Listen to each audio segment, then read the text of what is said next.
कोई रास्ता अगर नहीं सूझता तो अपने राहों को भगवान के फैसले पे छोड़ देना चाहिए। जब कोई तुम्हें कहे कि तुम जो कर रहे हो वो गलत है तो एक बार उस काम को छोड़ने के पहले उस काम के बारे में ज़रूर सोच लेना। जब किसी चीज़ को पाने के लिए तुम निकल पड़े हो तो मन में ये विश्वास रखना कि अगर तुम्हारा मंजिल नेक है तो भगवान भी तुम्हारा साथ अवश्य देंगे। जब तुम्हें कोई रास्ता न सूझे तो बस परमात्मा से प्रार्थना करके ये कहना कि मुझे सही मार्ग दिखाएं। जब जीवन में चारों तरफ अंधेरा छा जाता है तो हर मनुष्य विचलित हो जाता है, पर ऐसे समय में भी जो हिम्मत नहीं हारता वो अवश्य ही जीत जाता है। जो इंसान कभी भी हार नहीं मानता वो एक ना एक दिन अवश्य विजय को प्राप्त करता है। अहंकार में फंसे लोग एक दिन पतन की राहों पर चल पड़ता है और उसका विनाश निश्चित हो जाता है। जब तुम्हें लगे कि अपनों ने भी साथ छोड़ दिया है तो बस अकेले ही अपने मंजिल की तरफ कदम बढ़ा दो, मंजिल तेरी तरफ आना शुरू कर देगा। जब कोई भी तुम्हें ये कहे कि तुम जो कर रहे हो वो अच्छा नहीं है, तुम जो कह रहे हो वो अच्छा नहीं है, तो उसकी बातों को तुरंत न मानो। एक बार अपने आप से ये पूछकर अवश्य देख लो कि सच में मैं जो कर रहा हूँ वो गलत है या नहीं। कभी भी हार नहीं मानने वाला इंसान जीत को तो प्राप्त करता ही है, साथ ही साथ वो इस समाज में एक मिसाल कायम करता है। संघर्ष जीवन का नाम है।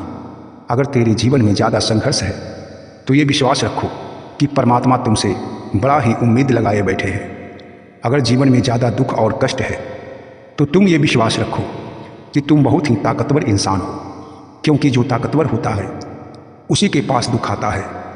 ईश्वर उसी को दुख और कष्ट के मार्ग से निकालते हैं कि ताकि वो और भी ताकतवर होकर समाज में नाम कमाए। जब मजबूरी आ जाए और कोई रास्ता न दिखाई दे तो परमात्मा के शरण में चला जाना चाहिए, क्योंकि वो ईश्वर ही है जो इंसान को सही मार्ग दिखा सकते हैं। जो हमेशा सत्य के मार्ग पे चलता है उसके जीवन में बहुत सारी कठिनाइयाँ आती हैं, क्योंकि ये संसार झूठ लोगों का हो चुका है। हर तरफ झूठ अपना माया फैलाए हुए है। इसलिए जो सत्य के मार्ग पे चलता है उसे तो बाधा आना निश्चित है, पर विचलित न होना, क्योंकि अंत में सत्य का ही विजय होता है। तुम अगर सही मार्ग चुने हो तो तेरा विजय निश्चित होगा, क्योंकि जो गलत राहों पे चलता है वो हमेशा ही हार जाता है। भले ही वो पहले देखने में लगे कि वो जीत चुका है, पर अंत समय में वो हारा हुआ ही दिखाई देगा। किसी के कहने पे मत जाना कि भगवान नाम का कोई चीज़ नहीं है।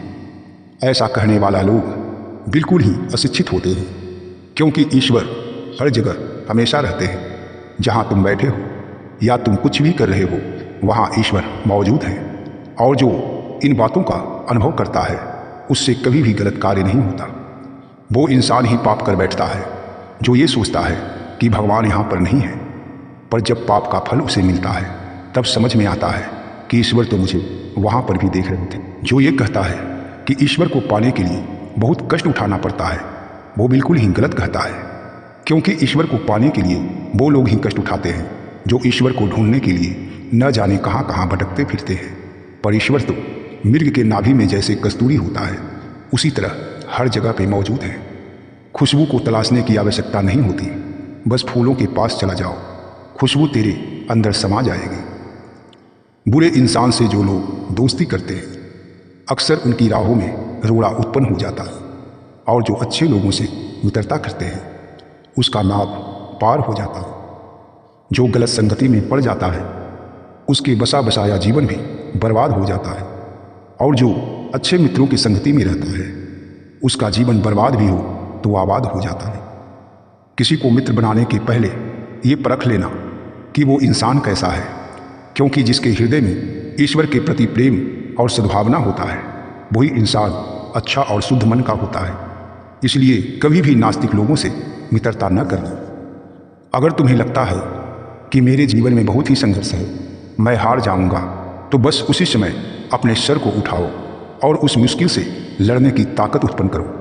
अगर तुम ये सोच लोगे कि इस बाधा को मैं पार कर लूँगा तो परमात्मा तेरे साथ आ जाएंगे और वो बाधा ना जाने कहाँ चला जाएगा। इंसान जब ठान लेता है तो सब कुछ कर सकता है, क्योंकि बड़े बड़े लोग जो बड़े बड़े खोज किए हैं वो ठान कर ही इन बातों का साबित किए हैं कि इंसान सब कुछ कर सकता है। अगर तुम ये चाहते हो कि मेरे पास सब कुछ हो तो परमात्मा से बस इतना ही मांग लेना कि मेरे अंदर इच्छा ही उत्पन्न हो, क्योंकि जितना इच्छा तेरे अंदर होगा उतना ही तुम्हें कमी महसूस होगी। कभी कभी ये भी सोच लेना कि अगर मैं अकेला रहूं तो कैसा रहेगा। तो जो अकेला रहता है उसका जीवन बिल्कुल ही कष्टदायी होता है। यहाँ अकेला आता जरूर है और अकेला जाता जरूर है, पर बिना किसी के साथ दिए ये जीवन निर्वाह नहीं होता। इसलिए जिसके पास तुम रहते हो उसका कदर करना भली भांति जान लेना। तेरे आसपास के लोग, तेरे रिश्तेदार सब तेरे सहयोगी हैं। अगर कोई भी तेरा साथ नहीं देगा तो तेरे जीवन का गाड़ी चलना बहुत ही मुश्किल हो जाए। राहों में चलते चलते अकेले होने का कभी भी गुमान नहीं करना। तुम्हें ये लगता है कि मैं सब कुछ अकेला कर सकता हूँ, तो ऐसा संभव नहीं है, क्योंकि जब ऐसा संभव होता तो परमात्मा ये रिश्ते नाते, ये परिवार और ये समाज नहीं बनाते। परमात्मा जो सोच समझकर यहाँ निर्माण किए हैं सब कुछ बहुत ही अच्छा है।